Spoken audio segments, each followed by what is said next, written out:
then my schoolmates, my seniors, my colleagues, my children, my family, and of course my students.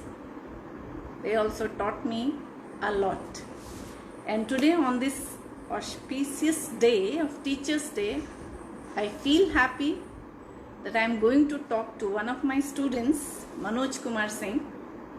मैं ज़्यादा उसके बारे में detail में अभी नहीं बताऊंगी क्योंकि हम उससे इंटरव्यू के दौरान जानेंगे मनोज के बारे में. और लेकिन मैं फिर वही कहूँगी कि हम अपनी ज़िंदगी की जो जर्नी होती है उसमें हम बहुत लोगों से मिलते हैं. ये डिपेंड करता है पर्सन टू पर्सन कि with whom you are getting you can say attracted or you can say कौन आपका इंस्पिरेशन बन जाता है या आप किससे मोटिवेट होते हैं, ये डिपेंड करता है. तो मैं हमेशा ऐसे लोगों से मोटिवेट हो जाती हूँ या मुझे वो लोग अच्छे लगते हैं या मैं उनकी तरफ अट्रैक्ट होती हूँ जो शायद बहुत या तो हार्डशिप से ऊपर आते हैं या अपने आप को प्रूव करते हैं बिना फैसिलिटीज़ के, या कोई बहुत ही ऐसी बीमारियों से लड़ रहे होते हैं या हैंडीकेप होते हैं मगर फिर भी उनमें हिम्मत की कमी नहीं होती. So such people always attract me and motivate me.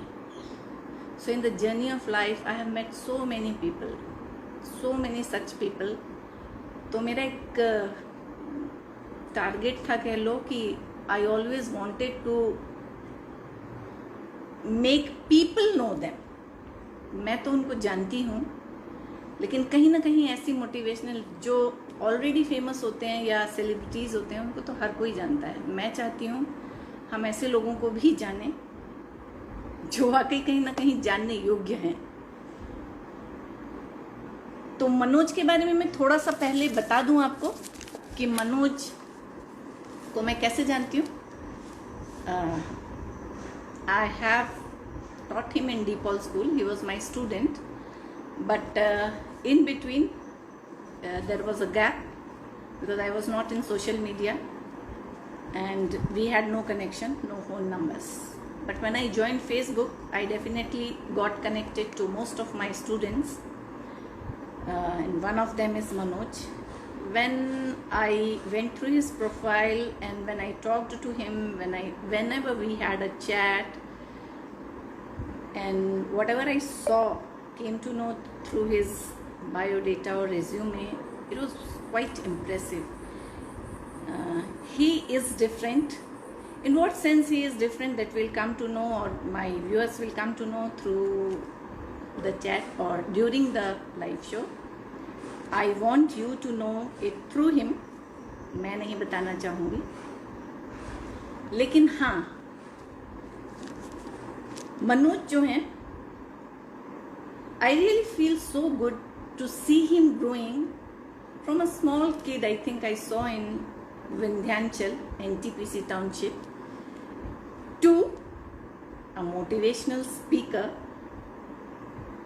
president and trustee of a foundation named Power in Me, author, a writer, entrepreneur, and a rare disease vocalist. हमें लाइफ में बहुत सुविधाएं मिलती हैं. हम पूरे अच्छे खासे फिजिकली भी फिट होते हैं. हमारी लाइफ में शायद कोई कमी नहीं होती, लेकिन हमें कमी ढूंढ ढूंढ के अगर कुछ ना करना चाहें तो पीछे हट जाते हैं या हमारे पास बहुत बहाने होते हैं. मगर हमारी लाइफ में कई लोग ऐसे होते हैं जो अपने आप को प्रूव करते हैं और उन्हीं में से एक मनोज है. तो मैं चाहूँगी कि मैं मनोज को पहले अपने इस प्लेटफॉर्म पे वेलकम करूं और फिर उसके बाद हम उनसे बातें करें और जानें कि क्यों वो इतना एक्सेप्शनल है मेरे लिए.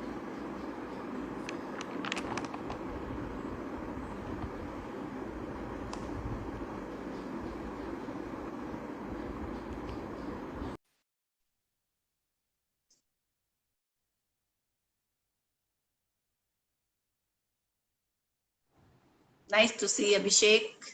Hi Manoj. Hi, ma'am. Happy Teachers Day. Thanks a lot, Manoj. It's a privilege talking to you on this day. It's And an honor for me thank also, you. ma'am. Uh, Thank you. Actually, you are also my teacher, so happy Teachers Day to you also, because you have taught me a lot.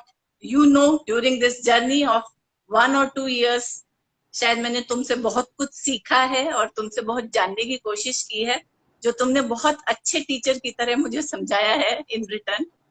So मेरी कोशिश thank you यही for रही है, that. Ma'am. Thank you so much. Okay. अब सबसे पहले तो I think you are comfortable in both the languages, so it depends on you. Whatever language you would like to prefer, go ahead with that. Ma'am तो सब English में बोलूंगा ताकि it's okay, सबको समझ में ताकि आ जाए. हाँ, ताकि हाँ सबको समझ में आ जाए. जी. तो सबसे पहले तो मेरे व्यूअर्स को थोड़ा सा अपनी एक शॉर्ट में अपनी लाइफ मतलब स्कूलिंग, फैमिली और थोड़ा अपनी अपब्रिंगिंग के बारे में बता दो, ताकि हम ठीक है. फिर फर्दर आगे मूव ऑन करें. ओके. तो दोस्तों, मेरा नाम मनोज कुमार सिंह है. मैं एनटीपीसी विंध्यनगर में मेरे पापा जॉब करते थे एज अ बुलडोजर ऑपरेटर. तो हमारी ब्रिंगिंग तो टाउनशिप में हुई है एंड डीपॉल स्कूल विंध्यनगर, वहाँ पे पढ़ा हूँ मैं. मेरी सारी स्कूलिंग वहाँ से हुई है एंड जहाँ पे निर्मला मैम ने भी पढ़ाया है मुझे. And after that, I did my graduation and post graduation in biotechnology from Jaipur. वहाँ पे सॉरी थोड़ा सा स्टैंड की गड़बड़ होगी. तो जयपुर से मैंने अपनी मास्टर्स और ग्रेजुएशन दोनों की है. और वहाँ उस कॉलेज से, प्राइवेट कॉलेज से, वहाँ पे मुझे काफ़ी कुछ सीखने को मिला जब मैं विंध्यनगर से बाहर निकला. और आउटसाइड वर्ल्ड देखने को मिला और ये सारी चीज़ें. And again I didn't have someone to guide me in biotechnology. और उसमें मुझे करियर बनाना था. क्यों बनाना था? क्योंकि जैसे कि मैम ने बताया, I am person with a difference. Rare disease के बारे में बात करता हूँ और खुद भी एक रेयर ब्लीडिंग डिसऑर्डर का पेशेंट हूँ, दैट इज़ हीमोफीलिया. इसके अंदर ब्लड क्लॉट इतना जल्दी नहीं होता है क्योंकि क्लॉटिंग फैक्टर की कमी होती है इसमें. और भी कई कॉम्प्लिकेशंस होती हैं जो हम आगे चल के बताएंगे. अभी इंट्रोडक्शन में मेरे ख्याल से हाँ, इतना काफ़ी है. थोड़ा थोड़ा धीरे धीरे, जी जी. ग्रेजुअली. बिल्कुल. तो अपने पोस्ट ग्रेजुएशन के दौरान, अपने ग्रेजुएशन पोस्ट ग्रेजुएशन के दौरान मैंने कई ट्रेनिंग भी की है. इसीलिए हॉस्पिटल पैथोलॉजी में ट्रेनिंग किया हुआ है मैंने. साइनोबैक्टीरिया पे ट्रेनिंग किया हुआ है इन इलाहाबाद यूनिवर्सिटी. उसके अलावा मेडिकल जेनेटिक्स डिपार्टमेंट में मैंने अपना मास्टर्स थीसिस किया था इन SGPGI लखनऊ, क्योंकि मुझे रिसर्च में आना था. एंड फिर पहला जॉब मैंने क्लोनजीन बायोटेक नोएडा में किया. वहाँ से as a junior research scientist job छोड़ के आया क्योंकि मुझे ये था कि सिंगरौली नया डिस्ट्रिक्ट बना था 2008 में. और कोई भी अगर आज के डेट में, उस समय स्टार्टअप इंडिया की बात नहीं होती थी. और बट आई थॉट कि नया डिस्ट्रिक्ट बना है, opportunities would be there. And खासकर हम लोग बॉर्डर एरिया हैं, मध्य प्रदेश, छत्तीसगढ़ और उत्तर प्रदेश लगा हुआ है. तो बॉर्डर भी अच्छा खासा है एंड यहाँ पे थर्मल पावर प्रोजेक्ट्स काफ़ी आ रहे थे. सो एनवायरनमेंट बायोटेक का one of the application health care and agriculture जो हमेशा रहा है, तो बायोटेक के एप्लीकेशन रहे हैं. एंड मेरे स्टडी के साथ जाता था वो. तो ये मैंने सोचा क्वेश्चन कि बीच क्यों. बीच में आएंगे, सब अभी मत बताओ. ठीक है मैम, ठीक है. थोड़ा सा तो फैमिली के बारे में, थोड़ा ठीक सा है. पेरेंट्स के बारे में. जी. मेरे पेरेंट्स, अब जैसे मैंने बताया, मेरे फादर एनटीपीसी में बुलडोजर ऑपरेटर के पद पे काम करते थे. मेरी मम्मी होम मेकर है, उन्होंने कभी जॉब नहीं किया है और आज भी होम मेकर है, हमारे घर को वही संभाल रही हैं. एंड इसके अलावा हम लोकल हैं सिंगरौली के. एंड फार्मिंग हमारा बैकग्राउंड है.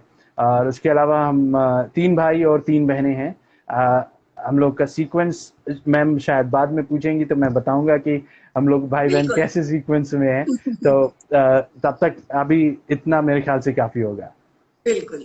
मेरा दूसरा प्रश्न, the Manoj I remember from DePaul, जी. I often saw you 3 brothers, one or the other time, kabhi koi, I only saw you on wheelchairs coming and giving the examinations. So that time I had no idea about Manoj or his brothers. तो मैंने कभी जानने की कोशिश भी नहीं की शायद, क्योंकि मैं तब तुम्हें नहीं पढ़ाती थी। जी लेकिन मनोज को एज एन इंडिविजुअल कब ये पता चला, कब ये एहसास हुआ कि उसको कुछ बीमारी है या कुछ है उसे डिसऑर्डर? ये वो कौन सा मैम पहला पल था? मैम वो चीज़ तो बचपन से ही पता थी, क्योंकि बीइंग अ रेयर एक चीज़ जो सर्टेनिटी है कि हमारी लाइफ अनसर्टेन है। तो जैसे दूसरे दोस्त, मेरे उम्र के जो दूसरे दोस्त थे वो खेलने जाते थे, खेलते थे, मेरे लिए वही चीज़ थोड़ी सी प्रॉब्लम वाली बात थी, क्योंकि मैं नॉर्मल लड़कों की तरह खेल नहीं सकता था उतना, जो फिजिकल कांटेक्ट गेम्स जो होते हैं वो नहीं खेल सकते, जो नॉर्मल हमारी सोसाइटी बिल्कुल यही कहती है कि लड़के कांटेक्ट गेम्स ज़्यादा खेलते हैं, फिजिकल गेम्स ज़्यादा खेलते हैं। तो बिल्कुल। जब बचपन में ही आपके ब्लीड हो जाता जॉइंट में या फिर इस तरीके से, तो आप मैक्सिमम टाइम तो आप घर में पड़े हो, आपको पता ही नहीं कि ये ब्लीड हुआ क्यों, क्योंकि आप खेले भी नहीं, नॉर्मल भी अगर चलते हुए गिर गए तो आपको आप स्वेलिंग हो गई और आप पड़े हुए बिस्तर में, कई बार आपको पता ही नहीं चलता कि क्या कारण है, आपको ब्लीडिंग हो गया। एक बार ऐसा था कि मैं तीसरी चौथी क्लास में था, मेरे बैक में कुछ प्रॉब्लम हो गया था और आई कुडंट स्टैंड अप, मैं खड़ा भी नहीं हो पा रहा था, मैं चल भी नहीं पा रहा था। 3 महीने मैं बिस्तर पे बस बैठे हुए पोजीशन पे रहा हूँ। And okay. अचानक, और डॉक्टरों को भी कुछ नहीं पता था, लोकल डॉक्टर्स को और हम हमारे तो वैसे भी बहुत छोटी सी टाउनशिप में रहते थे मनोज, जहाँ जी पे, जो कि शायद मेन सिटी से भी 250 किलोमीटर दूर थी। हमने वो हार्डशिप्स देखी हैं साथ में। तो जी मैम इसीलिए मुझे बहुत ज्यादा अब मैं फील कर पाती हूँ, महसूस कर पाती हूँ कि पापा के लिए या तुम्हारे लिए, क्योंकि तुम तो बच्चे थे, खैर तुम्हें उतना करना नहीं पड़ता था, तुम्हें अपनी फिजिकल प्रॉब्लम को झेलना पड़ता था, लेकिन जी पेरेंट्स के लिए कितना परेशानी थी या कितना कठिन था वो सब करना, वो मैं समझ सकती हूँ। ठीक है। पता आपको बचपन से था कि मुझे कोई डिसऑर्डर है, जी लेकिन हर बच्चे को इतना उसको आजकल तो क्या है कि बहुत छोटा बच्चा भी गूगल सर्च करके पता चला सकता है। हमारे टाइम में या तुम्हारे टाइम में फोन और ये फैसिलिटीज या गूगल सर्च या ये सब नहीं नहीं हुआ थे, करता। नहीं थे, हाँ। तो मनोज को और उसके भाइयों को कब आपको ये पता चला इस डिजीज की seriousness, when you really realised कि अच्छा I am having some kind of disorder जो वाकई मेरे लिए कहीं ना कहीं मतलब लाइफ लॉन्ग है? क्योंकि वो एक मोमेंट मैं कह सकती हूँ कि बहुत कठिन होता है एक्सेप्ट करना इंसान के लिए। तो वो कौन सा मोमेंट था या कितनी उम्र के तुम थे जब तुम्हें ये रियलाइज हुआ? मैम जो फर्स्ट टाइम मेरा डायग्नोसिस हुआ था कि मुझे हीमोफीलिया है, वो मैं राउंड अबाउट 1 साल का था, मैं खेलते हुए गिर गया था और मेरे यहाँ पे ठोड़ी में चोट लगी थी, और टाके लगने के बाद भी 45 डेज टाके के ऊपर से ब्लड रिस रहा था। एंड हम्म। फिर उस समय सीएमओ थे डॉक्टर चतुर्वेदी, शायद आप अच्छा। जानते होंगे, बहुत पहले की हाँ बात हाँ है, मम्मी हाँ। बताती हैं। तो उन्होंने फिर सजेस्ट किया कि मम्मी का ब्लड चढ़े, ब्लड चढ़ा जब, तब ब्लीडिंग रुकी मेरी। तो उन्होंने फिर उस समय फर्स्ट टाइम 86 में मुझे पापा लोग के साथ भेजा था दिल्ली एम्स। तो उस समय हम्म। फर्स्ट टाइम हमारे परिवार को पता चला, उससे पहले मेरे बड़े भाई एक्सपायर कर चुके थे। तो ओके। किसी को पता नहीं था कि हीमोफीलिया है, और इस तरीके का कुछ प्रॉब्लम भी होता है। एंड तो फर्स्ट टाइम अब उन्हें फिर उस समय ये पता चला कि हीमोफीलिया में चलो ब्लड रुकता नहीं है, मगर हाँ हाँ। वो एक एस्पेक्ट है उस बीमारी का। उस बीमारी के और भी कई एस्पेक्ट हैं बेस्ड ऑन द सिवियरिटी, जो धीरे बिल्कुल धीरे बिल्कुल। जैसे मैं बड़ा होता गया, क्योंकि मैं बड़ा बेटा था, क्योंकि मेरे से पहले जो बड़े भाई थे वो एक्सपायर हो गए थे, तो मैं बड़ा ओके। बेटा था।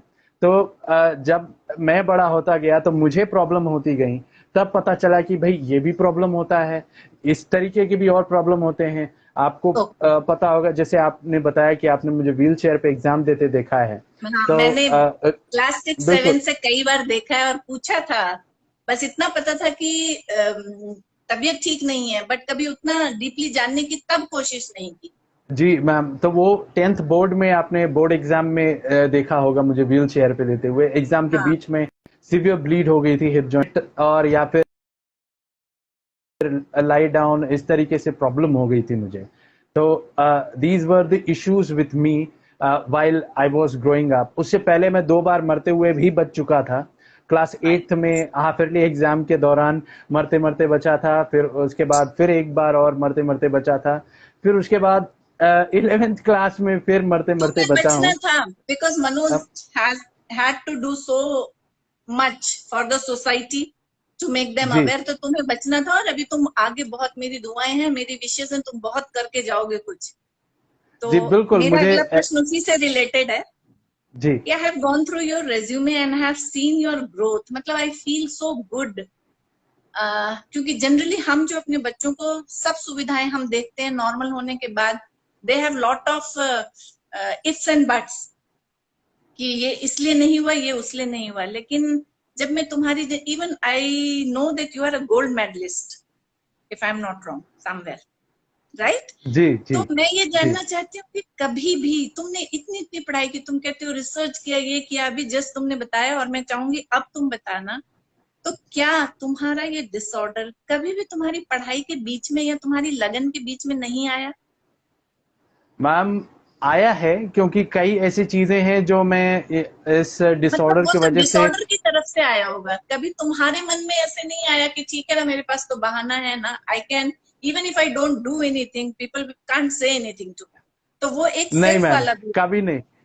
बिल्कुल। मैं असल में इस चीज में बड़ा ही जिद्दी आदमी हूँ। मुझे लोगों से दया लेना पसंद नहीं है, मुझे एक इरिटेशन होना शुरू हो जाता है अगर कोई ये बोले कि तुम ये चीज मत करो, तुमको ये प्रॉब्लम है। मैं अभी आप सोचिए घर में हूँ और मैं अपना थाली वगैरह खुद धोना पसंद करता हूँ। तो ओके, मम्मी गुड। बोलती है कि रहने दो, बाकी लोग का तो धुल रहा है, तुम्हारा भी हम्म। धुल जाएगा। तो मुझे उस समय अंदर से पता नहीं क्यों चिढ़ आता है, मैं उस मम्मी को इरिटेट होकर बोलता हूँ, क्यों, मैं कर सकता हूँ अभी तो क्यों नहीं करूं? अगर जब बिल्कुल तकलीफ में हूं, नहीं कर पाऊंगा, तब बात अलग है, तब कर देना। बिल्कुल। पर अभी मैं कर सकता हूं तो क्यों नहीं करूं? और मैं बचपन से ही ऐसा ही रहा हूं। और गुड। ये एक जिद रही है कि मैं, अगर कई बार मैं बिस्तर पे पड़ गया हूं, तो एक जिद रही है कि मैं पड़ा नहीं रहूंगा। I can not see myself. इससे अच्छा है मर जाए आदमी कि बिस्तर पे तो पड़ा रहे और लोग आके दैट शुड बोले बी द बेचारा। स्पिरिट, बिल्कुल। तभी तुम इतना लोग आगे भी पहुंचे हो। बिल्कुल मैम, हर बार जैसे मैं गिरा हूं, लोगों ने ये बोला है इससे नहीं हो पाएगा, कई बार लोगों ने बोला है होता इससे है, नहीं हो, दिस इज आवर इससे नहीं हो सोसाइटी। पाएगा।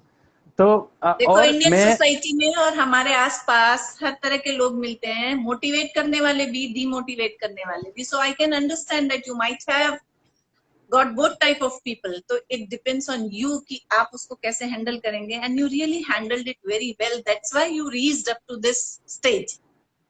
बिल्कुल, कई लोग मजाक उड़ाते हैं, तो मैं बोलता हूँ कि अभी तुमने देखा क्या है, बच्चे हो, जिंदगी तुमने बिल्कुल अभी देखी नहीं है। और बिल्कुल। हमें तो मेरे ख्याल से जिंदगी सही में हमारी टीचर बन गई जब हम किसी रेयर कंडीशन के साथ पैदा होते हैं। तो बचपन से आपको जिंदगी कुछ न कुछ लेसन देना शुरू कर देती है सिखाती रहती है। और बिल्कुल। मेच्योरिटी आपको कम उम्र में आ जाती है। तो मनोज, कब तुम्हारे दिमाग में ये आया कि अब मुझे इस डिसऑर्डर को लेके आगे लोगों को जागरूक करना है? क्योंकि मुझे लगता है कि your further study, what ever you have done, whether it is research, whether it is scientific something, anything, whatever you have done, I think it is related to the disorder only and to make people aware. तुम्हारा मकसद yes, यही रहा है। तो बिल्कुल। जब तुम्हें maturity level वो आ गया, तो कब तुम्हारे दिमाग में आया कि हाँ, अब मुझे इसी डिसऑर्डर के लिए लोगों को जागरूक करना है और काम करना है? मैम जब मैं क्लास 1 में था, तो क्योंकि मैं तब तक इतना पेन झेल चुका था और अनसर्टिनिटी थी, और जब मैं सवाल पूछूं मम्मी पापा से या हमारे एनटीपीसी के डॉक्टर्स से कि ये क्यों हो रहा है, क्यों मैं बार बार परेशान हो जाता हूं, और किसी को पता ही नहीं है कि मुझे ये प्रॉब्लम हो क्यों रही है। वो क्योंकि क्यों नहीं? इवन डॉक्टर्स भी जवाब नहीं दे पाते अगर कि आपको ये परेशानी क्यों हो रही है, तो आप कंफ्यूज हो जाते हो, आपको डर लगना शुरू हो जाता है कि क्या होगा। आप बिल्कुल जिंदगी में कई अपने दोस्तों को आप देखते हो कि वो खेल में ऐसे हिस्सा ले रहे हैं, पर आप नहीं ले सकते। आप बिल्कुल। आपको डर लगता है कि कल एग्जाम है, अब आपको उसका स्ट्रेस बन जाता है। अब दूसरे दिन एग्जाम है, आप सवेरे पहुंचे और आपकी उंगली में ब्लीडिंग हो गई है और आप लिख नहीं पा रहे हो, आपको कुछ नहीं। पेन है। मगर हमारे नियम कानून ये कुछ नहीं कहते, ये बोलते हैं कि आप अगर हैंडीकैप हो, डिसेबल हो, पहले से बताओ, तब आपको कोई एक्सटर्नल मिलेगा लिखने के लिए, या आपको एक्स्ट्रा टाइम एग्जैक्टली। मिलेगी। मुझे नहीं मिला। अब अभी मैं तो क्लास बहुत सुविधाएं हैं, but really at your time I can understand कि ना तो बिल्कुल। लोग समझते थे और ना लोगों में इतनी अंडरस्टैंडिंग थी, ना अथॉरिटीज में इतनी अंडरस्टैंडिंग थी, ना। अभी वक्त बदल गया है, अभी लोग समझने लगे हैं थोड़ा अभी सा। भी मैम, अभी भी जो नेशनल रेयर डिजीज पॉलिसी आई है, तो उसके अंदर भी बहुत सारी चीजें ना गवर्नमेंट जो है मजा लेती है, वो चीजों को बोल देती है कि डिपार्टमेंट्स को बोल देती है आप अपने हिसाब से इंटरप्रेट करें। और डिपार्टमेंट क्या है, वो सालों ले लेते हैं कि भाई हम अपने हम्म। हिसाब से इंटरप्रेट कर रहे हैं, तब हम उनको वो चीज पहुंचाएंगे। आप पेशेंट से डायरेक्ट बात नहीं कर रहे, आप उनके जो एडवोकेसी वाले एनजीओ हैं उनसे डायरेक्ट नहीं बात कर रहे कि उनके एग्जैक्टली प्रॉब्लम क्या है। आप उन प्रॉब्लम्स को अभी भी केटर सही तरीके से नहीं किया एजुकेशन के अंदर। अब हिमोफीलिया और दूसरी अगर जो परमानेंट डिसेबिलिटी है, no disrespect We too need them. people like Manoj for that, ना। तो तो मनोज ने जो इनिशिएटिव लिया, I appreciate that. And I always say that I don't know मैं किस लेवल पे, but I am always there and I always want to do something with you. तो अब मेरा जो अगला प्रश्न है वो तुम्हारा बहुत ही इम्पोर्टेंट है। You are trustee and founder of one one trust of हाँ। योर फाउंडेशन, संस्था है यस। पावर इन जी। मी। तो मैं जी। जानना चाहती हूँ कि ये पावर इन, मैं जानती हूँ कि you are, it is directly related to you, I think co related, but I want you to make it clear to my viewers कि ये पावर इन मी फाउंडेशन क्या है और कैसे तुमने इसको शुरुआत की इसकी, और क्यों की। मैम, एक चीज थोड़ा सा यहाँ पे मैं क्लियर करना चाहूंगा। जैसे कि हाँ। I have a realization, self realization कि there is a power in me. Yes. Similarly एक चीज है कि there is a power in each and every individual. Individual. So सबको यही याद दिलाना है कि जो भी कहीं पे किसी कठिनाई में कहीं पे भी जी रहा है, just remember there is a power in me. अपने को बोलो मुझ में वो पावर है। तो जब आप ये नाम लेते हो तो आप अपने को बोलते हो, एक तरह से एफर्मेशन किया आपने, पावर इन मी। आपने वो पावर इन मी। एफर्म किया, अपनी ताकत को आप उजागर कर रहे हो। And okay. ये इसलिए ही शुरू किया मैंने कि जो रेयर कंडीशन के पेशेंट्स हैं इनके बारे में बहुत कम लोग बात करते हैं, बहुत कम लोग जानते हैं। तो और जो डिसेबिलिटी के लोग हैं इन लोगों को अवेयरनेस करना जरूरी है, क्योंकि इनकी संख्या कितनी है और कितने लोग सफर कर रहे हैं, उनके सोशल, इमोशनल, एजुकेशनल और लाइवलीहुड लेवल पे क्या परेशानियां हैं। जब आप उनकी संख्या ही नहीं ढंग से जानते हो तो आप इनके प्रॉब्लम्स को कैसे जानोगे, कैसे और जान। डायग्नोसिस कैसे होगा, और डायग्नोसिस नहीं होगा राइट टाइम पे तो उनकी ट्रीटमेंट कैसे होगी और बाकी प्रॉब्लम कैसे सॉल्व होंगे। So the primary thing is we need to create awareness. पहले अवेयरनेस करना जरूरी है। तो ओके। अगर किसी में किसी तरीके की रेयर कंडीशन है, उसके बारे में अवेयरनेस हो, समाज उसे रेस्पेक्ट से देखे। वो उसकी बिल्कुल, गलती नहीं सबसे है कि पहले तो जिसके वजह वही। से, बिल्कुल, वो उसकी गलती नहीं है कि वो उस बीमारी के साथ पैदा हो रहा से है। जूझ। That can person happen to deserve. Anyone, अगर आपको नहीं है बिल्कुल। तो ये नहीं कि आप दूसरे को जिसको है। यस, दैट डिपेंड्स फ्रॉम बिल्कुल। Person to person how they take it and how exactly exactly. Sensitive and sensible they are.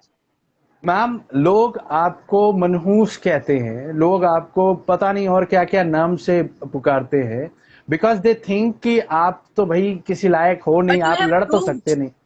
But you have proved Manoj, तुम जो भी किया है कर रहे हो, because it's not that easy. मैंने तो देखा है तुमको बचपन से, और जी। बहुत सारे लोगों ने जिन्होंने तुम्हें, जो तुम्हें बचपन से जानते हैं, जिन्होंने देखा है, तो they know they and the doctors.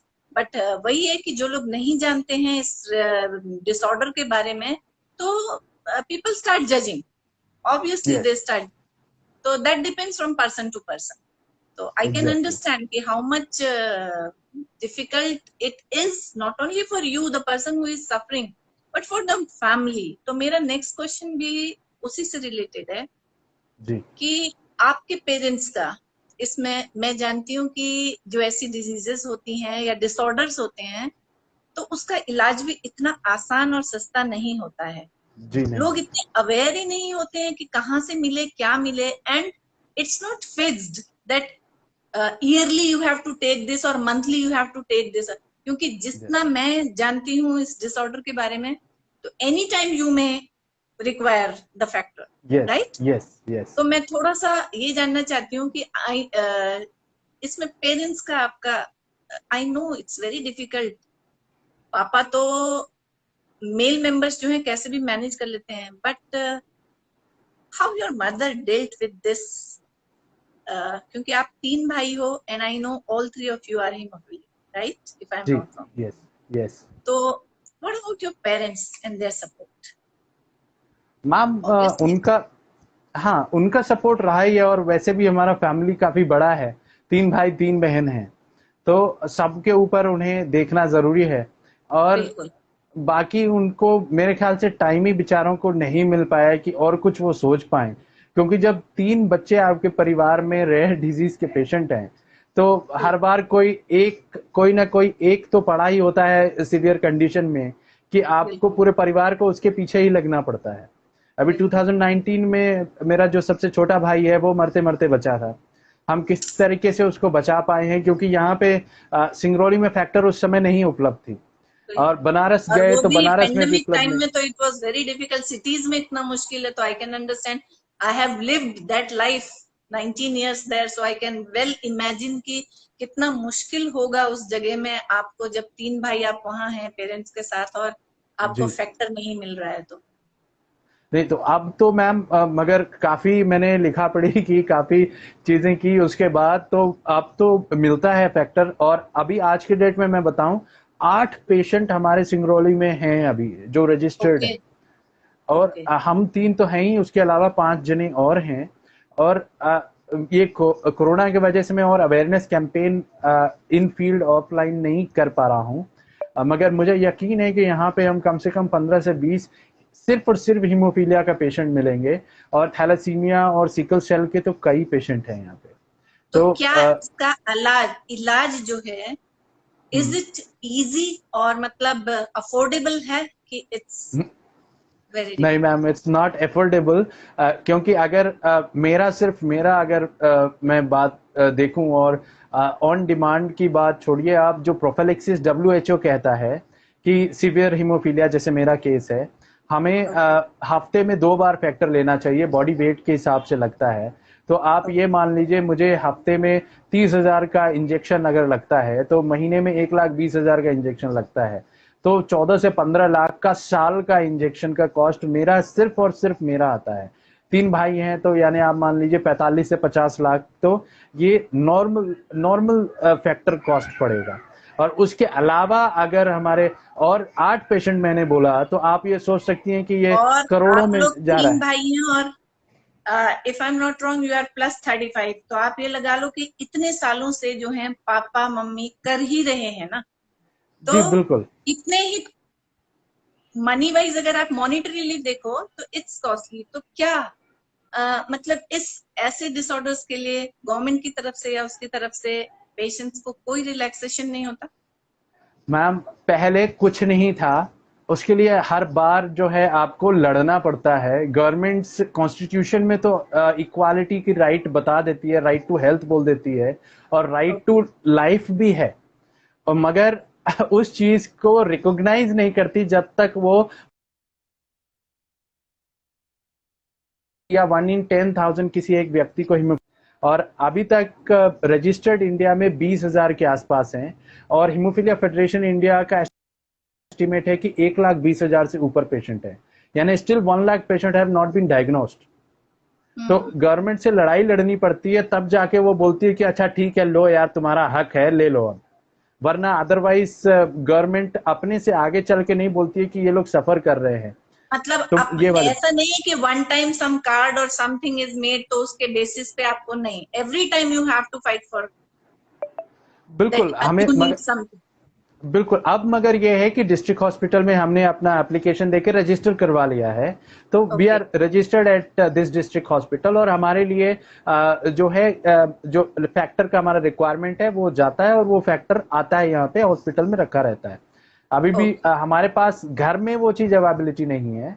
In case अगर घर में कोई सीवियर कंडीशन हो जाए, या तो खुद परचेज करके रखो, या इस तरीके की कोई चीज ओके। करनी पड़ती है आपको, वरना ये नहीं है। उस समय जब पापा एनटीपीसी में थे, तब एनटीपीसी हम्म। देती थी, क्योंकि एनटीपीसी का नियम था कि एम्प्लॉय के बच्चों को भी उस समय मेडिकल कवर होता था। अब तो NTPC is also gone worst. अब तो एम्प्लॉय को भी नहीं मिल पा रहा है बेचारों को, रिटायरमेंट के बाद एम्प्लॉय भी सफर कर रहे हैं। सही बात। तो it is gone haywire. मैंने एक दो बार एप्लीकेशन भी पापा से दिलवाया था कि एचआर को दे दीजिए, क्या पता इतना सीएसआर करता है एनटीपीसी करोड़ों का, और दिखाता है कि हमने इतना सीएसआर किया कुछ लोगों के जिंदगी बचाने के लिए, या फिर उन्हें फिजिकली एग्जैक्टली। हैंडीकैप होने से बचाने के लिए क्या कुछ सपोर्ट करता है। बट क्या नो करता सपोर्ट है। Came from NTPC. जब पापा रिटायर हो गए उसके बाद कोई सपोर्ट नहीं। हम्म। तो Manoj, you really actually you deserve a big round of applause. और मेरे को पता है कि तुम्हें बहुत सारे अवार्ड्स भी मिले हैं, जी क्योंकि तुमने डिफरेंट फील्ड्स में डिफरेंट तरह से काम किया है, and you have spread a lot of awareness through social media, through your poetries, through your one page, I think, रूह है मोहब्बत। तो थोड़ा सा मैं जानना चाहूंगी आपके अवार्ड्स, और आपके जो भी मतलब किन प्लेटफॉर्म्स के थ्रू आप ये अवेयरनेस फैलाते हैं, ताकि जो व्यूवर्स देख रहे हैं या जो बाद में देखेंगे हमारा वीडियो, कम से कम they can follow you and follow the pages, or they can also give their write-ups, because I was also part of one of the anthology जो कि जी आपने वर्ल्ड रिकॉर्ड के लिए शायद की थी। अनफॉर्चुनेटली नो प्रॉब्लम, जी दैट बुक इज देयर, जो वर्ल्ड रिकॉर्ड में नहीं आई, no problem, but that what matters more is we tried. जैसे यस तुमने बोला yes power in me, yes जैसे तुमने बोला, तो पावर जी in me that is important, ऐसे we tried that is important. तो थोड़ा यस सा तुम्हारे ये प्लेटफॉर्म्स के बारे में एंड योर अवार्ड्स थोड़ा सा जानना चाहूंगी, क्योंकि you are spreading awareness and जी that is ma'am contribution, a मुझे big contribution to the society. जी छोटे बड़े तो कुछ अवार्ड्स मिले हैं, मगर जो सबसे ज्यादा बड़ा रिकॉग्नाइजेबल जो अवार्ड मुझे मिला था, that was in 2019 REX Karmaveer Chakra award मिला था। Yes. That is instituted by iCongo and is recognised by United Nations, and that was because of my efforts in creating awareness about so rare once diseases again and hemophilia. Congratulation, although I knew Thank about it, so congratulation again. Thank you so much ma'am. उसके अलावा फिर एक motivational speaker of the year award भी मिला है मुझे। तो ये कुछ छोटे मोटे अवार्ड्स मान लीजिए आप, ये मिले हैं। नहीं, और छोटे मोटे उसके अवार्ड अवार्ड होता है, जी छोटा और उसके मोटा नहीं, अलावा अवार्ड तो अवार्ड होता मगर है। इवन अ बिग मैंने round of applause is a big award, you know. जी अगर आप किसी के दिल को एग्जैक्टली छू पाए, आपकी बात, आपका जी वीडियो, आपकी पोस्ट, आपकी पोयम, कुछ भी अगर लोगों के दिल तक पहुंच पाई, वो ही अपने आप में भी अवार्ड होता है कई बार। बिल्कुल। और यही कोशिश मेरी है रही है मैम, इसीलिए पावर इन मी फाउंडेशन का एक क्रिएटिव प्लेटफॉर्म है हमारा, क्रिएटिव विंग, रूह मोहब्बत के नाम से। उसमें हम क्रिएटिव टैलेंट्स को अपॉर्चुनिटी देते हैं। एंड इसमें इम्पोर्टेंट पॉइंट है कि people with disability and people with rare conditions, उन्हें भी अपॉर्चुनिटी देते हैं, क्योंकि हेल्थ कंडीशन की वजह से कई बार ये लोग अपनी एजुकेशन पूरे नहीं कर पाते। अब नहीं कर एजुकेशन पाते। पूरा नहीं हुआ तो लाइवलीहुड कैसे करोगे, और समाज में उतना सपोर्ट नहीं मिलता। तो बट बिल्कुल क्रिएटिविटी एक ऐसी चीज है, क्रिएटिव टैलेंट एक ऐसा चीज है जो व्यक्ति एजुकेशन से कोई कोरिलेशन नहीं है उसका, बिल्कुल, यू और कैन वो यूज इट घर एनी वेयर और एनी डे। बिल्कुल। और आज टेक्नोलॉजी के समय में आप घर बैठे भी कर सकते हो। If someone can write good poetry, तो वो अच्छी पोएट्री है, अच्छी स्टोरी लिखता है, अच्छी स्टोरी कर सकता है, स्टोरी टेलर अच्छा है, आवाज अच्छा गा सकता है, तो दैट इज अ टैलेंट। किसी को हंसा सकता है, कॉमेडी आती है उसको, तो वो भी एक बिल्कुल अच्छा टैलेंट है। और आज के डेट में वो सारी चीजें एक प्रोफेशनल के रूप में, उसको एक प्रोफेशनलिज्म के रूप में, करियर के रूप में उसको अपॉर्चुनिटी देते हैं। तो हम कोशिश यही करते हैं कि लोगों को उस तरीके से एक डिग्निफाइड लाइफ जीने के लिए कुछ अपॉर्चुनिटी दे सकें। नॉर्मल लोग तो वो अपॉर्चुनिटी पाते ही हैं, पर people who are suffering, they also get equal opportunity at a this platform. Platform, you are providing a बिल्कुल platform to them, that's good. बिल्कुल। तो उससे क्या है कि उनको भी पता चलता है, समाज के जो दूसरे लोग हैं, कि अरे यार ये वो लोग हैं जिन्हें ये आप भी पहले कुछ कर सकते नकार हैं। दे रहे थे, और ये एट पार हैं, आपके बराबर हैं, और इनमें बिल्कुल। भी इक्वल क्वालिटी है, बस इन्हें अपॉर्चुनिटी और राइट एनवायरनमेंट देना है। तो ये कोशिश हमारी चल रही है। अब मैं सोशल तो मीडिया का मेरी पूरा विशेष यूज है, ये बिल्कुल कोशिश चलाते रहना, और बहुत आगे तक ये कोशिशें जाती रहेंगी। जी, thank you so much ma'am. और मनोज ने बहुत सारी बुक्स भी लिखी हैं, मतलब काफी बुक्स लिखते हो तुम, पोएट्रीज भी जी लिखते हो, और शायद इस अवेयरनेस और डिसऑर्डर से रिलेटेड भी। तो थोड़ा सा जानना चाहूंगी उनके बारे में, मेरे व्यूअर्स को बताना चाहूंगी कि मनोज ने ये भी एक उसमें टैलेंट है। मैम, मैंने साइंटिफिक बुक तो लिखी हैं कई, और को ऑथर भी किया है। उसके ओके। अलावा मैं लिटरेरी बुक्स भी, फिक्शन भी लिखा है एक। और उसके अलावा ये मेरी ऑटोबायोग्राफी है, पावर इन मी। इसको वाह। लास्ट ईयर हमने रिलीज किया था, ओके। 2020 में, फरवरी के अंदर।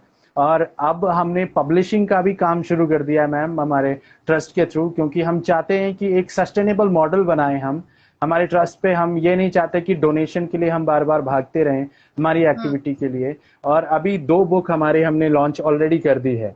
एक ये रहा मन के भाव, और एक ये रहा ट्विंकल ड्रीम्स।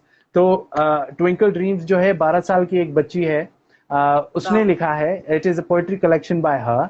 और मन के भाव मेरी एक तो माय स्टूडेंट पोएट्री हैं। Collection is also pending, that is जी आल्सो टू बी। बिल्कुल, बिल्कुल बिल्कुल मैम, यू आर वेलकम। और जब भी आप रेडी हैं आप बताइए, मैं पब्लिश करने के लिए, हमारा पूरा सिस्टम रेडी है अब आज के डेट में बिल्कुल, पूरा। और अमेजोन और दैट इज किंडल माय दोनों पे नेक्स्ट अवेलेबल है। टारगेट। जी ओके। बिल्कुल। तो अब मनोज की जर्नी, वो एक छोटी सी एनटीपीसी टाउनशिप से आज तक जी की, I just want to know in short, because you have gone through so many things, you have seen so many things, you have experienced so many things with this disorder. Obviously, uh, you have got so many things, gained so many things. Maybe you might have lost also certain things. So, what is Manoj's journey from that small NTPC Vindhyanagar township to present? Ma'am, वो छोटा बच्चा जो कभी पहले उस township से बाहर नहीं निकला था, 12th के बाद फर्स्ट टाइम जयपुर गया अपने हायर स्टडीज के लिए। एम यही था कि हीमोफीलिया पे रिसर्च करना है, इसीलिए बायोटेक Okay. लेके पढ़ाई की मैंने, और उससे रिलेटेड ट्रेनिंग वगैरह भी किया। मगर फिर आगे गोल ये था कि मुझे रिसर्च साइंटिस्ट बनना है। पर जब मैं Okay. रिसर्च साइंटिस्ट बन गया, और जल्दी बन गया मैं, थैंक्स टू गॉड्स ब्लेसिंग, तो फिर मुझे रियलाइज हुआ मेरा लाइफ इतने के लिए तो नहीं था। There has to be some higher purpose than just being a research scientist. तो Exactly. फिर ये था कि दुनिया का सबसे बड़ा R&D बनाना है। But due course of time life ने कुछ और चीजें शो की, और भी लोगों से मिला और जो सफर कर रहे हैं। एंड आई वाज ब्लेस्ड कि मैं पोस्ट ग्रेजुएशन कर पाया इस बीमारी के साथ। पीएचडी नहीं कर पाने का मुझे हमेशा मलाल रहा था, पर फिर मुझे ये समझ में आया कि कई लोग तो अपना 7वीं 8वीं नहीं पास कर पा रहे हैं इस बीमारी की नहीं वजह कर से। पाते। तो आई एम ब्लेस्ड कि मैंने पोस्ट ग्रेजुएशन कर लिया, और मुझे Definitely, working and that too experience with भी a है। gold medal. बिल्कुल। तो उस चीज का फिर मुझे ये आया कि भाई मेरा लाइफ पर्पस असल में इनके लिए लड़ने के लिए है, इनकी आवाज बनने के लिए, क्योंकि उन्हें नहीं मालूम कि कैसे अपने पॉइंट ऑफ व्यूज को या अपनी परेशानी को लोगों के सामने रखना है, समाज के सामने रखना है। और अगर मजाक उड़ाता है तो उसे ये बताना है कि भाई ये कुछ ऐसी कंडीशंस हैं कि कभी भी किसी के परिवार में हो सकती हैं, किसी के भी वंश में कभी भी कुछ रेयर कंडीशन आ सकती हैं। आज तुमने मजाक उड़ाया, कहीं भगवान न करे आने वाली पीढ़ी में तुम्हारे घर में अगर इस तरीके की कोई दिक्कत होती है, तब फिर क्या सही बात। करोगे। तो ये बिल्कुल। चीजें हैं। तो मनोज उस तरीके से इवॉल्व हुआ, मनोज का थॉट प्रोसेस और इस तरीके से इवॉल्व हुआ। और आज के डेट में मेरा लाइफ पर्पस बस इतना है कि अगर ये जिंदगी कुछ और लोगों के काम आ जाए, और मैं अपने मेहनत से, अपने स्टेप से अगर कुछ लोगों का लाइफ संवार सकूं, उन्हें उनके राइट अधिकार दिला सकूं, then I think I have done enough. चाहे फिर कभी भी मौत आ जाए, कोई दिक्कत नहीं है। तुम्हारी मनोज ये आवाज बुलंद होती रहे, तुम्हारे साथ बहुत सारे लोग जुड़ते रहेंगे, और तुम क्योंकि एक बहुत अच्छा काम कर रहे हो, इसलिए मैं भी तुमसे जुड़ी, मैं खुद से जी जुड़ी तुमसे। और जी मेरी इच्छा है कि मैं आगे भी जुड़ी रहूं, और मेरी कभी भी कहीं भी कोई जरूरत हो तो मुझे बताना, जो भी मेरे whatever I can do, I'll try my best to do। और तुम बहुत एक्सपीरियंस्ड हो, मैं जानती हूँ, and you are spreading awareness, doing a very good cause for the society, because you understand that pain you have gone through, you have suffered। तो मनोज अपने आप को वो 3-4 लाइनों में कैसे डिस्क्राइब करेगा? मनोज को अगर अपने आप को 3-4 लाइनों में डिस्क्राइब करना हो तो वो क्या कहेगा अपने लिए? मैं बस एक लाइन में ही डिस्क्राइब कर दूंगा मैम, मैं अभी कर दो। हारा नहीं। मैं अभी हारा नहीं। Wow, that's great. और तुम कभी हारोगे भी नहीं, कभी हारना बिल्कुल, मत। आप लोगों की क्योंकि आशीर्वाद अगर, बना रहेगा। यस। बिल्कुल, क्योंकि अगर जो लीड कर रहा है वो हारेगा तो फिर पीछे वालों को बहुत असर होगा। So you have taken a challenge for the जी society, for the people suffering from the disorder. तो जी। मैं कभी नहीं चाहूंगी कि तुम हारो और तुम थको या तुम बैठो या तुम्हारी आवाज कम हो। तो इसी उसके साथ मेरा एक सेकंड लास्ट क्वेश्चन एक तो ये है कि मैं चाहती हूँ कि व्हाट एग्जैक्टली इज हीमोफीलिया, वो थोड़ा लोग जाने। What जी exactly is hemophilia and how tough it is for the people, those who are suffering from the disease? Ma'am, haemophilia एक रेयर ब्लीडिंग कंडीशन है। इसमें ब्लड क्लॉटिंग फैक्टर नहीं बनता है, कम अमाउंट या फिर ना के बराबर बनता है, जिससे ना केवल कटने के बाद ब्लीडिंग लंबे समय तक होती है, उसके साथ साथ ये है कि सीवियर केसेस में स्पॉन्टेनियस जॉइंट मसल टिश्यू में ब्लीड हो जाती है, और अगर वाइटल ऑर्गन में कभी ब्लीड हो गई तो it is a life threatening. और अगर फैक्टर इंजेक्शन अवेलेबल नहीं है तो कई बार पेशेंट मर जाते हैं, even if the doctor is not aware. और फैक्टर इंजेक्शन है तो इस्तेमाल करना है, ये चीज भी नहीं पता चलता है। तो these are some of the problems that a patient faces. और जॉइंट्स ब्लीड रेगुलर होते हैं तो उससे जॉइंट्स खराब हो जाते हैं, और फिजिकल डिसेबिलिटी भी आ जाती है। सो ना केवल आदमी इस तरीके से सफर कर रहा है, एक दूसरा एस्पेक्ट भी इस बीमारी की वजह से आ जाता है, जहाँ पे आदमी फिजिकली भी एक तरह से स्ट्रांग, उसकी स्ट्रेंथ जा रही है। इसलिए फिजियोथेरेपी और मल्टीपल आपको डॉक्टर्स चाहिए अगर आपको हेल्दी रहना है। ओके, अब मैंने जैसे पहले भी पूछा था, एक माँ के लिए बहुत मुश्किल होता है, जी राइट? तो आप अपने मम्मी पापा को इस जर्नी में कहाँ देखते हैं अपने साथ? मैम, अगर वो लोग नहीं रहते तो मैं जिंदा ही नहीं होता। एक बार नहीं, कई बार उन तो लोगों ने मुझे जिंदगी दी है। और बिल्कुल, इसके साथ साथ अगर मुझ क्योंकि में उनके लड़ने। साथ एक बेटा नहीं है ना, उनके जी साथ बिल्कुल। 3 बेटे हैं जो लड़ रहे हैं इस बिल्कुल, और 3 बेटियां भी डिसऑर्डर हैं, से। ये मत भूलिए, ये मत भूलिए मैम। 3 बेटियां भी हैं। उनको आई भले ये मीन बीमारी नहीं बेटियां है। हाँ डिसऑर्डर से नहीं लड़ रही हैं, दे आर द हाँ कैरियर्स, वो दे मे बी। हाँ वो अभी भगवान की दुआ से वो लोग कैरियर नहीं है मेरी बहनें, मगर चीज बहुत ये अच्छी है बात। कि जब हम एक परिवार में रहते हैं तो सिर्फ एक आदमी जो बीमार है वो सफर नहीं कर रहा होता है, सब सब कर लोग रहे हैं, एक साथ उससे मिल जुड़े के हुआ हर लड़ाई लड़ रहे इंसान हैं। सफर करता है। वो लड़ाई लड़ रहे होते हैं कहीं ना कहीं। मेरी बहनें भी अपनी जिंदगी से अपने कई बार जो बिल्कुल, उनके सपने हैं उनसे कॉम्प्रोमाइज किया है उन्होंने। और वो बिल्कुल, तीनों भी हमारे लिए लड़ रही हैं हर बार, हर बार। आपको मैं ये चीज आपको बताना चाहूंगा कि सिर्फ ये मेरे माँ बाप नहीं है, ये हम 3 भाइयों की कहानी नहीं है, ये उन 3 बहनों की भी सेक्रीफाइस की कहानी है, बिल्कुल। जहाँ पे वो भी दूसरी उनकी उम्र की इक्वली लड़कियों आपके को। साथ है, बिल्कुल। स्टैंड कर। आप सोचिए उनकी उम्र की लड़कियां क्या कर रही हैं, क्या नहीं कर रही हैं। उन्होंने अपनी खुशियां ताकि पूरा परिवार सही रह सके। बिल्कुल। तो अब मेरा आखिरी प्रश्न, एक जी मैसेज दे दो अच्छा सा अपने व्यूअर्स को और आज की जनरेशन को, जो इतनी सुविधाओं के बाद भी they always have the complaints कुछ करने के देखिए, लिए, उनके पास हजार बहाने हैं। एक प्यारा सा मैसेज दे। देखिए मेरे जिंदगी का एक ही मोटो रहा है कि परेशानियां चाहे कितनी भी आ जाएं, एक चीज ध्यान रखना, देयर इज ऑलवेज अ वे। हमेशा कोई ना कोई एक रास्ता रहता है। Just close your eyes and imagine. कहते हैं ना कि एक दरवाजा बंद होता है तो खिड़की तो खुलती है। दूसरा, बिल्कुल, खिड़की खुले चाहे एक छोटा सा छेद ही मिले, आपको भगवान रास्ता देगा ही देगा। और आपको आपको पहचानना है। बस विश्वास रखना है। बस विश्वास रखो अपने पे, and you will find a way. तो लेकिन मेरा उनको क्या, बस जो यही कुछ संदेश है। करना नहीं चाहते, उनके लिए भी कोई मैसेज दो, जो कुछ करना भी नहीं चाहते।